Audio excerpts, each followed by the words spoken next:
2025ರ Asia ಕಪ್ಗಾಗಿ team ಇಂಡಿಯಾವನ್ನ ಘೋಷಿಸಲಾಗಿದೆ. ಈ ತಂಡದಲ್ಲಿ ಆಯ್ಕೆದಾರರು ಶ್ರೇಯಸ್ ಅಯ್ಯರ್ ಬದಲಿಗೆ ರಿಂಕು ಸಿಂಗ್ ಅವರನ್ನ ಆಯ್ಕೆ ಮಾಡಿದ್ದಾರೆ. ರಿಂಕು ಕಳೆದ ಐಪಿಎಲ್ ಸೇರಿದಂತೆ ಕೆಲವು ಸಮಯದಿಂದ ಅದ್ಭುತ ಫಾರ್ಮ್ನಲ್ಲಿ ಹೀಗಿದ್ರೂ ಅವರನ್ನ ಏಷ್ಯಾ ಕಪ್ಗೆ ಆಯ್ಕೆ ಮಾಡಿದ್ದಕ್ಕೆ ಸಾಕಷ್ಟು ಪ್ರಶ್ನೆಗಳು ಎದ್ದಿದ್ವು. ಹೀಗಿರುವಾಗ ಈಗ ಏಷ್ಯಾ ಕಪ್ ಆರಂಭಕ್ಕೆ ಸ್ವಲ್ಪ ದಿನ ಇರುವಾಗ ರಿಂಕು ಸಿಂಗ್ ಭರ್ಜರಿ ಫಾರ್ಮ್ಗೆ ಮರಳಿದ್ದಾರೆ. ಯುಪಿ ಟಿ20 ಲೀಗ್ನಲ್ಲಿ ಅದ್ಭುತ ಶತಕ ಗಳಿಸುವ ಮೂಲಕ ರಿಂಕು ಸಂಚಲನವನ್ನ ಸೃಷ್ಟಿಸಿದ್ದಾರೆ.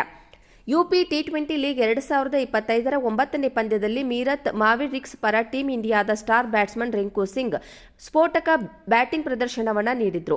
ಎಕಾನಾ ಕ್ರಿಕೆಟ್ ಕ್ರೀಡಾಂಗಣದಲ್ಲಿ ಗೋರಖ್ಪುರ ಲಯನ್ಸ್ ವಿರುದ್ಧದ ಪಂದ್ಯದಲ್ಲಿ ರಿಂಕು ಅವರ ಅದ್ಭುತ ಶತಕವು ಮೀರತ್ಗೆ ದೊಡ್ಡ ಗೆಲುವು ತಂದುಕೊಟ್ಟಿತು. ರಿಂಕು ಸಿಂಗ್ ಕೇವಲ 48 ಎಸೆತಗಳಲ್ಲಿ 108 ರನ್ ಗಳಿಸಿದ್ರು.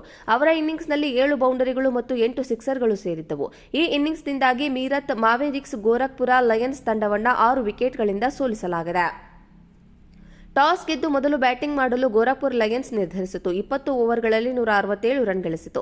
ಇದಕ್ಕೆ ಉತ್ತರವಾಗಿ ಮೀರತ್ ಮಾವರಿಕ್ಸ್ 18.5 ಓವರ್ಗಳಲ್ಲಿ 4 ವಿಕೆಟ್ಗಳ ನಷ್ಟಕ್ಕೆ ಗುರಿ ತಲುಪಿತು. ಪಂದ್ಯದಲ್ಲಿ ಮೊದಲು ಬ್ಯಾಟ್ ಮಾಡಿದ ಗೋರಖ್ಪುರ ಲಯನ್ಸ್ ಪರ ಧ್ರುವ ಜುರೇಲ್ 38 ರನ್ ಗಳಿಸಿದ್ರು. ಅಕ್ಷದೀಪ್ ನಾಥ್ 16 ಎಸೆತಗಳಲ್ಲಿ 23 ರನ್ ಗಳಿಸಿದ್ರು. ಸಿದ್ಧಾರ್ಥ್ ಯಾದವ್ 15 ರನ್ ಗಳಿಸಿದ್ರು. ನಿಶಾಂತ್ ಕುಶ್ವಾನ್ 24 ಎಸೆತಗಳಲ್ಲಿ 37 ರನ್ ಗಳಿಸಿದ್ರು. ಶಿವಂ ಶರ್ಮಾ 25 ರನ್ ಗಳಿಸಿ ಅಜೇಯರಾಗಿ ಉಳಿದರು.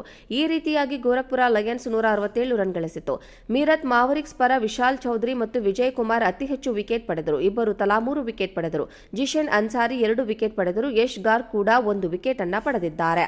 168 ರನ್ಗಳ ಗುರಿಯನ್ನ ಬೆನ್ನಟ್ಟಿದ ಮೀರತ್ ಮಾವರಿಕ್ಸ್ ತಂಡ ಉತ್ತಮ ಆರಂಭ ದೊರೆಯಲಿಲ್ಲ. ಅಕ್ಷಯ್ ದುಬೆ ಮತ್ತು ಸ್ವಸ್ತಿಕ್ ಚಿರಾಗ್ ಕ್ರಮವಾಗಿ 11 ಮತ್ತು 10 ರನ್ ಗಳಿಸಿದ್ರು. ಋತುರಾಜ್ ಶರ್ಮಾ ಮತ್ತು ಮಾಧವ್ ಕೌಶಿಕ್ ಹೆಚ್ಚಿನದನ್ನ ಮಾಡಲು ಸಾಧ್ಯವಾಗಲಿಲ್ಲ ಮತ್ತು ಬೇಗನೆ ಔಟ್ ಆದರು.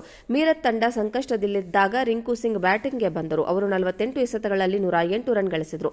ಈ ಇನ್ನಿಂಗ್ಸ್ನಲ್ಲಿ ಅವರ ಸ್ಟ್ರೈಕ್ ರೇಟ್ 225 ಆಗಿತ್ತು. 2025ರ ಏಷ್ಯಾ ಕಪ್ಗಾಗಿ ಟೀಂ ಇಂಡಿಯಾವನ್ನ ಘೋಷಿಸಲಾಗಿದೆ. ಈ ತಂಡದಲ್ಲಿ ಆಯ್ಕೆದಾರರು ಶ್ರೇಯಸ್ ಅಯ್ಯರ್ ಬದಲಿಗೆ ರಿಂಕು ಸಿಂಗ್ ಅವರನ್ನ ಆಯ್ಕೆ ಮಾಡಿದ್ದಾರೆ. ರಿಂಕು ಕಳೆದ ಐಪಿಎಲ್ ಸೇರಿದಂತೆ ಕೆಲವು ಸಮಯದಿಂದ ಅದ್ಭುತ ಫಾರ್ಮ್ನಲ್ಲಿ ಹೀಗಿದ್ರೂ ಅವರನ್ನ ಏಷ್ಯಾ ಕಪ್ಗೆ ಆಯ್ಕೆ ಮಾಡಿದ್ದಕ್ಕೆ ಸಾಕಷ್ಟು ಪ್ರಶ್ನೆಗಳು ಎದ್ದಿದ್ವು. ಹೀಗಿರುವಾಗ ಈಗ ಏಷ್ಯಾ ಕಪ್ ಆರಂಭಕ್ಕೆ ಸ್ವಲ್ಪ ದಿನ ಇರುವಾಗ ರಿಂಕು ಸಿಂಗ್ ಭರ್ಜರಿ ಫಾರ್ಮ್ಗೆ ಮರಳಿದ್ದಾರೆ. ಯುಪಿ ಟಿ20 ಲೀಗ್ನಲ್ಲಿ ಅದ್ಭುತ ಶತಕ ಗಳಿಸುವ ಮೂಲಕ ರಿಂಕು ಸಂಚಲನವನ್ನ ಸೃಷ್ಟಿಸಿದ್ದಾರೆ. ಯುಪಿ ಟಿ20 ಲೀಗ್ 2025ರ 9ನೇ ಪಂದ್ಯದಲ್ಲಿ ಮೀರತ್ ಮಾವಿರಿಕ್ಸ್ ಪರ ಟೀಂ ಇಂಡಿಯಾದ ಸ್ಟಾರ್ ಬ್ಯಾಟ್ಸ್ಮನ್ ರಿಂಕು ಸಿಂಗ್ ಸ್ಫೋಟಕ ಬ್ಯಾಟಿಂಗ್ ಪ್ರದರ್ಶನವನ್ನ ನೀಡಿದ್ರು.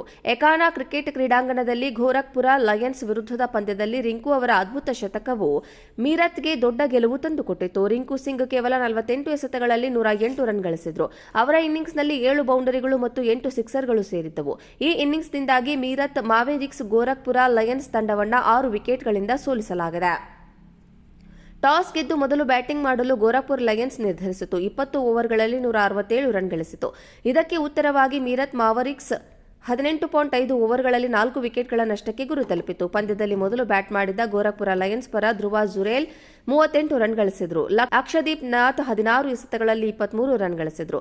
ಸಿದ್ಧಾರ್ಥ್ ಯಾದವ್ 15 ರನ್ ಗಳಿಸಿದ್ರು. ನಿಶಾಂತ್ ಕುಶ್ವಾನ್ 24 ಎಸೆತಗಳಲ್ಲಿ 37 ರನ್ ಗಳಿಸಿದ್ರು. ಶಿವಂ ಶರ್ಮಾ 25 ರನ್ ಗಳಿಸಿ ಅಜೇಯರಾಗಿ ಉಳಿದರು. ಈ ರೀತಿಯಾಗಿ ಗೋರಖ್ಪುರ ಲಯನ್ಸ್ 167 ರನ್ ಗಳಿಸಿತು. ಮೀರತ್ ಮಾವರಿಕ್ಸ್ ಪರ ವಿಶಾಲ್ ಚೌಧರಿ ಮತ್ತು ವಿಜಯ್ ಕುಮಾರ್ ಅತಿ ಹೆಚ್ಚು ವಿಕೆಟ್ ಪಡೆದರು. ಇಬ್ಬರು ತಲಾ 3 ವಿಕೆಟ್ ಪಡೆದರು. ಜಿಶನ್ ಅನ್ಸಾರಿ 2 ವಿಕೆಟ್ ಪಡೆದರು. ಯಶ್ ಗಾರ್ ಕೂಡ 1 ವಿಕೆಟ್ ಅನ್ನ ಪಡೆದಿದ್ದಾರೆ. 168 ರನ್ಗಳ ಗುರಿಯನ್ನ ಬೆನ್ನಟ್ಟಿದ ಮೀರತ್ ಮಾವರಿಕ್ಸ್ ತಂಡ ಉತ್ತಮ ಆರಂಭ ದೊರೆಯಲಿಲ್ಲ. ಅಕ್ಷಯ್ ದುಬೆ ಮತ್ತು ಸ್ವಸ್ತಿಕ್ ಚಿರಾಗ್ ಕ್ರಮವಾಗಿ 11 ಮತ್ತು 10 ರನ್ ಗಳಿಸಿದ್ರು. ಋತುರಾಜ್ ಶರ್ಮಾ ಮತ್ತು ಮಾಧವ್ ಕೌಶಿಕ್ ಹೆಚ್ಚಿನದನ್ನ ಮಾಡಲು ಸಾಧ್ಯವಾಗಲಿಲ್ಲ ಮತ್ತು ಬೇಗನೆ ಔಟ್ ಆದರು. ಮೀರತ್ ತಂಡ ಸಂಕಷ್ಟದಲ್ಲಿದ್ದಾಗ ರಿಂಕು ಸಿಂಗ್ ಬ್ಯಾಟಿಂಗ್ಗೆ ಬಂದರು. ಅವರು 48 ಎಸೆತಗಳಲ್ಲಿ 108 ರನ್ ಗಳಿಸಿದ್ರು. ಈ ಇನ್ನಿಂಗ್ಸ್ನಲ್ಲಿ ಅವರ ಸ್ಟ್ರೈಕ್ ರೇಟ್